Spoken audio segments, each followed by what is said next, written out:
الحمدللہ رب العالمین والصلاة والسلام علی سید المرسلین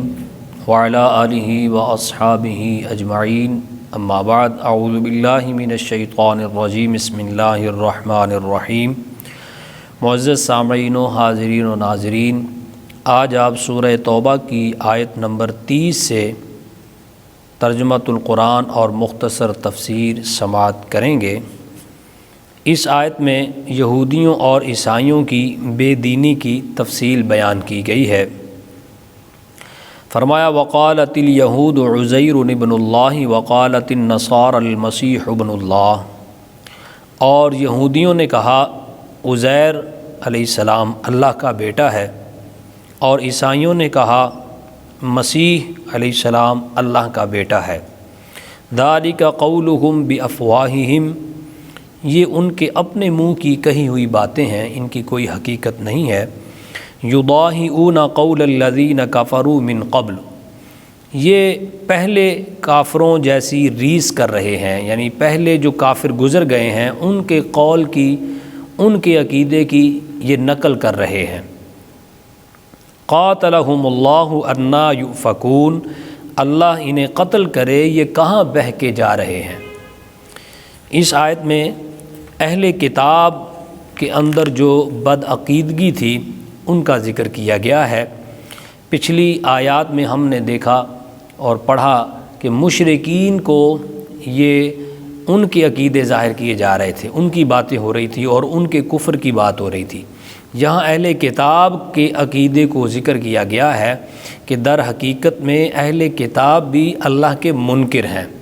کیونکہ عزیر علیہ السلام کو یہودی اللہ کا بیٹا کہتے ہیں، عیسائی حضرت عیسیٰ علیہ السلام کو اللہ کا بیٹا کہتے ہیں۔ اور یہاں مفسرین نے ایک بات اور بیان فرمائی ہے کہ جو بت پرست ہیں، جو بتوں کی پوجا کرتے ہیں، ان کا یہ عقیدہ نہیں ہے کہ بت خدا ہیں یا رب ہیں۔ ان کا اکثر کا یہ عقیدہ ہے کہ بت خدا تک پہنچنے کا راستہ ہیں اور رب کا قرب دیتے ہیں۔ لیکن عیسائیوں کا کفر اس سے بڑا ہے کہ وہ یہ کہتے ہیں کہ عیسیٰ علیہ السلام اللہ کے بیٹے ہیں، اور یا کچھ کہتے ہیں کہ عیسائی کہ عیسیٰ علیہ السلام میں اللہ نے حلول کیا ہے اور ان کے ساتھ متحد ہو گیا ہے۔ تو یہ زیادہ بڑا اور زیادہ قبیح کفر ہے۔ تو اللہ تعالیٰ نے فرمایا یہ ان کی اپنی منہ کی کہی ہوئی باتیں ہیں، اور یا یہ پچھلے جو کافر گزر گئے ہیں صرف ان کی یہ نقل کر رہے ہیں۔ اللہ انہیں مارے، یہ کہاں بہہ کے جا رہے ہیں، کہاں اوندے جا رہے ہیں۔ اگلی آیت کے اندر بھی اس کی تفصیل ہی بیان ہو رہی ہے۔ فرمایا اتخذوا احبارهم ورهبانهم اربابا من دون اللہ والمسیح ابن مریم، انہوں نے اپنے پادریوں اور درویشوں کو اللہ کے سوا رب بنا لیا، اور مسیح بن مریم کو بھی۔ وما امروا الا لیعبدوا الہا واحدا لا الہ الا ہو، حالانکہ انہیں صرف یہ حکم دیا گیا تھا کہ وہ ایک معبود کی عبادت کریں، اس کے سوا کوئی معبود نہیں۔ سبحانہ عما یشرکون، وہ پاک ہے ان کے اس شرک سے جو یہ کر رہے ہیں۔ یہودیوں اور عیسائیوں نے ان کے اندر ایک بدعقیدگی یہ تھی، ایک تو پہلے بیان ہو گئی کہ وہ خدا کا بیٹا کہتے ہیں، عزیر علیہ السلام کو یہودی کہتے ہیں، عیسیٰ علیہ السلام کو عیسائی کہتے ہیں۔ لیکن اگلی یہ برائیاں بیان ہوئی کہ یہودیوں اور عیسائیوں نے اپنے پادریوں کو، علماء کو، درویشوں کو، راہبوں کو معبود بنا لیا ہے، رب بنا لیا ہے۔ تفسیر میں آتا ہے کہ انہوں نے باقاعدہ کوئی علماء کی، پادریوں کی، درویشوں کی کوئی پوجا نہیں شروع کی تھی، عبادت نہیں کی تھی، لیکن کیا تھا، اس بات کو حضرت عدی بن حاتم، جو کہ حاتم طائی مشہور سخی تھے عیسائی، تو نبی پاک صلی اللہ علیہ وآلہ وسلم کی بعثت سے پہلے ہی فوت ہو گئے تھے، ان کے بیٹے عدی بن حاتم جو کہ مسلمان ہوئے، وہ کہتے ہیں کہ جب میں نے یہ آیت پڑھی یا سنی اتخذوا احبارہم ورہبانہم اربابا من دون اللہ، تو کہ یہودیوں اور عیسائیوں نے اپنے راہبوں کو، علماء کو، درویشوں کو اللہ کے سوا رب بنا لیا، تو حضور سیدی جان کائنات صلی اللہ علیہ وسلم کی بارگاہ میں حاضر ہوئے، عرض کیے یا رسول اللہ صلی اللہ علیہ وآلہ وسلم اس آیت کا معنی اور مطلب مجھے سمجھا دیجئے، کیونکہ میں بھی عیسائی رہا ہوں تو ہم نے تو اپنے علماء کو رب نہیں بنایا، ہم تو اللہ کو اللہ مانتے تھے۔ تو نبی پاک صلی اللہ علیہ وآلہ وسلم نے ارشاد فرمایا، اس کی وضاحت فرمائی، آپ نے فرمایا کہ کیا تم اپنے علماء درویش جو راہب تھے، جو چلہ کش تھے، کیا تم ان کے حلال کیے ہوئے کو حلال نہیں سمجھتے تھے اور ان کی حرام کی ہوئی چیزوں کو حرام نہیں سمجھتے تھے؟ عرض کیا یا رسول اللہ ہاں، معاملہ تو یہی ہے، ہم ان کے حلال کو حلال سمجھتے تھے، ان کے حرام کیے ہوئوں کو حرام سمجھتے تھے۔ تو نبی پاک علیہ الصلوۃ والسلام نے فرمایا یہی تو رب ماننا ہے کہ قانون سازی کا حق وہ صرف اللہ کو ہے کہ وہ حلال کرے اور وہ حرام کرے۔ تم نے اپنے پادریوں، اپنے علماء، اپنے درویشوں اور چلہ کش جو تھے، جو بوریاں نشین ہو گئے تھے یا دنیا سے کٹ کر بیٹھے ہوئے تھے، تم نے ان کو قانون سازی کا حق دے دیا، تو یہی تو رب ماننا ہے۔ یہاں یہ بات بڑی قابل توجہ ہے کہ اللہ تعالیٰ سپریم لا جو ہے وہ حق صرف اللہ کا ہے کہ وہ فیصلہ کرے، اور اسی لیے مسلمان کہتے ہیں کہ بھائی ریاست کے اندر، ملک کے اندر اسلامی نظام ہو جس میں قانون صرف اللہ کا ہو، نظام جو اللہ نے ترتیب دیا ہے، قانون سازی کا حق اللہ کو ہے، پارلیمنٹ کو نہیں ہے۔ ہاں اس کو دیکھ سکتی ہے، اس کو اپلیمنٹ کروانے کے لیے، لاگو کرنے کے لیے، قانون نافذ کرنے کے لیے وہ حرکت میں آ سکتے ہیں ادارے، لیکن قانون تو اللہ نے بنا دیا ہے، تو ہمیں یہاں پہ ڈرنا چاہیے۔ اور دوسری بات یہ مت سمجھیے گا کہ اللہ پاک کا حق ہے، لیکن اللہ تعالیٰ کی عطا سے مصطفیٰ کریم علیہ الصلوۃ والسلام کو بھی اللہ نے اختیار عطا فرمایا ہے۔ لہذا حدیث شریف میں آتا ہے، سنن نبی داؤد کے اندر حضرت مقدام بن مادی کرب رضی اللہ تعالیٰ عنہ روایت کرتے ہیں کہ نبی پاک صلی اللہ تعالیٰ علیہ وآلہ وسلم نے ارشاد فرمایا کہ سن لو، مجھے قرآن کے ساتھ اس کا مثل عطا کیا گیا ہے، یعنی حدیث۔ تو یہ نہ ہو کہ کوئی پیٹ بھر کر تخت پر بیٹھ کر اور تمہیں یہ کہے کہ بھائی بس قرآن میں جو حلال ہے وہی حلال ہے، قرآن میں جو حرام ہے وہی حرام ہے۔ تو نبی پاک صلی اللہ علیہ وآلہ وسلم نے ارشاد فرمایا وَإِنَّمَا حَرَّمَ رسول اللہ صلی اللہ علیہ وآلہ وسلم مثل ما حرم اللہ، جو کچھ اللہ تعالیٰ جل شانہ نے رسول کریم صلی اللہ علیہ وآلہ وسلم کو عطا کیا ہے، جو کچھ اللہ تعالیٰ کے رسول صلی اللہ علیہ وسلم حرام کرتے ہیں وہ بھی اسی کی مثل حرام ہے جس طرح اللہ نے حرام کیا ہے۔ تو یہ اللہ تعالیٰ نے اختیار مصطفیٰ کریم علیہ السلام کو بھی عطا فرمایا ہے کہ قانون سازی مصطفیٰ بھی کر سکتے ہیں، اور سیاستہ کی درجنوں روایات ملتی ہیں جس میں نبی کائنات صلی اللہ علیہ وآلہ وسلم کے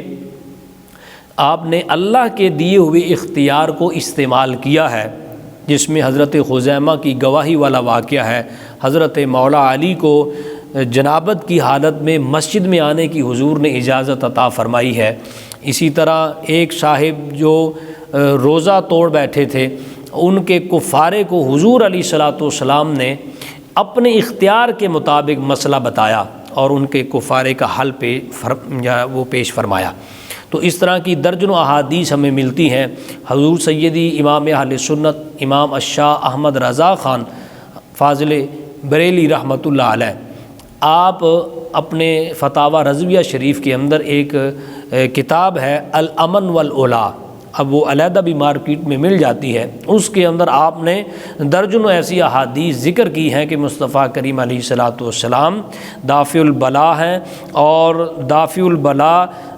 کہنے والوں کو جو انعام ملتے ہیں ان کی بھی آپ نے فہرست بیان کی ہے اور پوری تفصیل بیان کی ہے۔ تو یہاں سے یہ معلوم ہوا کہ اللہ پاک نے اپنے حبیب صلی اللہ علیہ وآلہ وسلم کو اختیار عطا فرمایا ہے۔ بہرحال ہمیں علماء، درویشوں، ان کو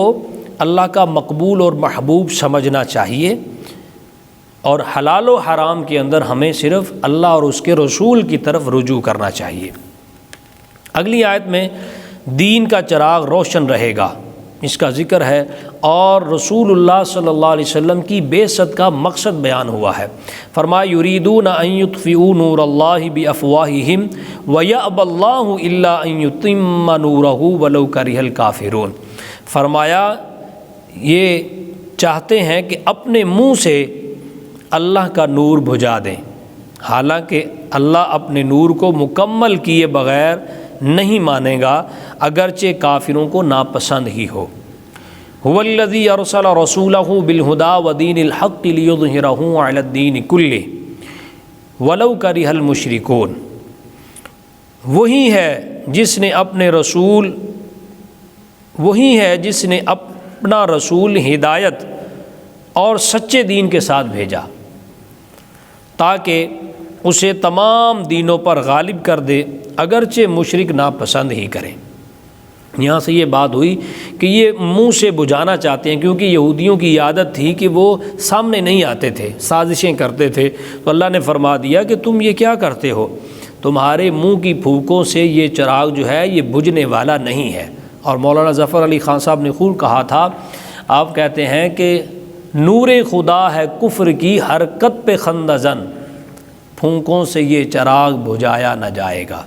جو مرضی کر لو، اللہ نے اپنے محبوب کریم علیہ الصلوۃ والسلام کے نور کو،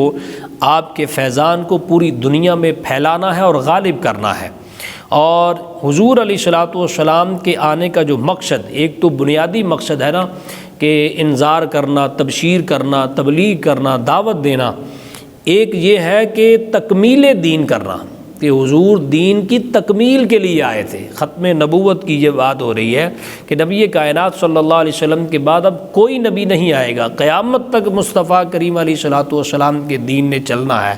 اور کوئی کمی اس میں نہ رہ جائے، بالکل دین کی تکمیل ہو جائے، تاکہ کوئی ضرورت ہی نہ رہے کسی کی ذہن میں یہ بات بھی نہ آئے کہ حضور کے علاوہ کوئی نبی آتا تو ہم ان سے یہ مسئلہ حل کرواتے۔ حضور ہر مسئلے کا حل پیش کر کے گئے ہیں۔ تو اللہ فرماتا ہے کہ میں نے ہدایت اور